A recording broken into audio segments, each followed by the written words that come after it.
अस्सलामुअलैकुम वरहमतुल्लाहि वबरकातुहू। मेरे प्यारे और अजीज़ दोस्तों, आज का वीडियो जो मैं आपके सामने पेश करने वाला हूँ, अगर आपने इस वीडियो को आगे शेयर नहीं किया तो फिर अपनी अपनी खैर मनाएं। देखिए, मामला ये है कि मेरी गुजारिश है, आप अपने इलाके के तमाम ज़िम्मेदार और जितने भी कमेटियाँ हैं, जितने भी ज़िम्मेदार हजरात हैं, उन तक ये वीडियो ज़रूर पहुँचाएँ। अगर आपको अपनी औलाद से प्यार है, अगर अपने बच्चों से प्यार है, अगर आप चाहते हैं आपको मज़हब इस्लाम से प्यार है, तो आपको ये वीडियो आगे शेयर करना ही पड़ेगा। और अगर आपको प्यार नहीं है तो फिर आप जो चाहें करें।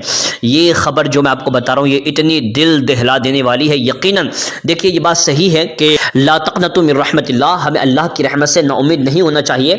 मगर एक बात याद रखें, अल्लाह रब्बुल इज़्ज़त ने कहा तुम भी तो कुछ करो, सारे काम अल्लाह ही नहीं करेगा, बल्कि तुम्हें भी कुछ ना कुछ तो अमल के मैदान में आना पड़ेगा।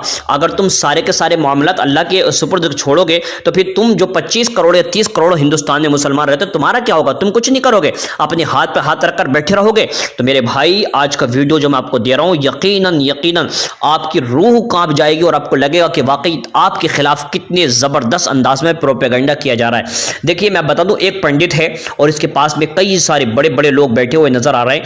और ये जो सभा हुई है ना, ये कहाँ हुई है? ये हुई है मेरठ के अंदर, हिंदू रिपब्लिक ऑफ हिंदुस्तान के लिए, कहते हैं हिंदू पंचायत के नाम से ये शुरू हुई है। और ये कोई पुरानी नहीं है, मैं कोई आपको पुरानी खबर देने नहीं लगा हूं, बल्कि रविवार 10 जनवरी 2021 दोपहर के 2 बजे से लेकर 5 बजे तक बृहस्पति भवन चौधरी चरण सिंह विश्वविद्यालय मेरठ के अंदर यह हुआ है। और इसमें बड़े बड़े पंडित आए हुए हैं और इसमें एक गुंडू आदमी है, टकला है, और वो क्या कर रहा है जानते हैं? भाषण दे रहा। उसके भाषण के अंदर जो बातें हैं वो यकीनन बड़ी खतरनाक हैं। ये लीक हो गई है, मगर ये अंदर अंदर गेम चल रहा था, मगर लीक हो गई, मैंने आप तक पहुंचा दिया। मेरी गुजारिश है, इस वीडियो को आप इतना शेयर करें, अपने इलाके के मौलवी, मुफ्ती, अल्लामा, पीर जो भी हैं सबको पहुंचाएं। इसलिए कि याद रखें, जब परेशानी और दिक्कत आएगी ना, तो ये जो बड़े बड़े लोग हैं ये छोड़ के भाग जाएंगे, ये हिंदुस्तान छोड़ के भाग जाएंगे, अपने बच्चों को लेकर भाग जाएंगे। और यहां पर जो भी पिसेगा वो गरीब आदमी पिसेगा, वो गरीब आदमी पिसेगा। और हमारे ही बच्चों पर अत्याचार होगा, जुल्म होगा, उनको धर्म परिवर्तन करने के लिए धमकियां दी जाएंगी। उनसे कहा जाएगा अगर हिंदुस्तान में रहना होगा तो तुम्हें हिंदू बनना होगा। ये जो एक टकला बाबा है, जानते ये क्या कह रहा है? इसकी बातें सुने। इसने कहा कि तुम्हें मुसलमानों से ये कहना होगा कि अगर हिंदुस्तान में रहना है तो कुरान छोड़ना पड़ेगा, नमाज छोड़नी पड़ेगी। और कहता है कि तुम मुसलमानों की दुकान से सामान खरीदना बंद कर दो। और कहता है मुसलमानों का आर्थिक बहिष्कार करो, यहां तक कि सामाजिक बहिष्कार करो, यहां तक कि राजनीतिक बहिष्कार करो, और इनकी दुकान से कोई सामान मत खरीदो। जब तुम ऐसा करोगे तो ये टकला कहता है इस तरीके से क्या होगा कि ये सारे के सारे लोग हैं डर जाएंगे, खौफ खाएंगे, और खौफ के मारे जो धर्म है वो छोड़ देंगे। और धर्म छोड़ने के बाद फिर ये क्या करेंगे? आपके धर्म में आ जाएंगे, हिंदू बन जाएंगे। देखिए, इस आदमी ने 2 बातें बड़ी काबिल गौर कही है। इसमें एक तो ये कहता है कि मुस्लिम और ईसाई को 2025 के बाद वोट का अधिकार नहीं रहेगा। और जब वोट का अधिकार नहीं रहेगा तो ये लोग क्या करेंगे? जो पायजामा पहनते हैं ये उससे पायजामे से पैंट में आ जाएंगे। और आगे इसने जो बात कही है वो ये कही है, ये कहता है कि अगर बहिष्कार करोगे तो आधे तो वैसे ही हिंदू बन जाएंगे, और अगर यानी नहीं बन पाए तो 2025 में जब हिंदू राष्ट्र बनेगा तो ये खुद ब खुद हिंदू बन जाएंगे। मेरा कहने का आपसे मकसद ये, मेरे भाई, अपनी औलाद की फिक्र करें। मौलवियों से कहें, मौलानाओं से कहें, मुफ्तियों से कहें, पीरों से कहें, उठो, कब तक अपनी खानका में सोते रहोगे?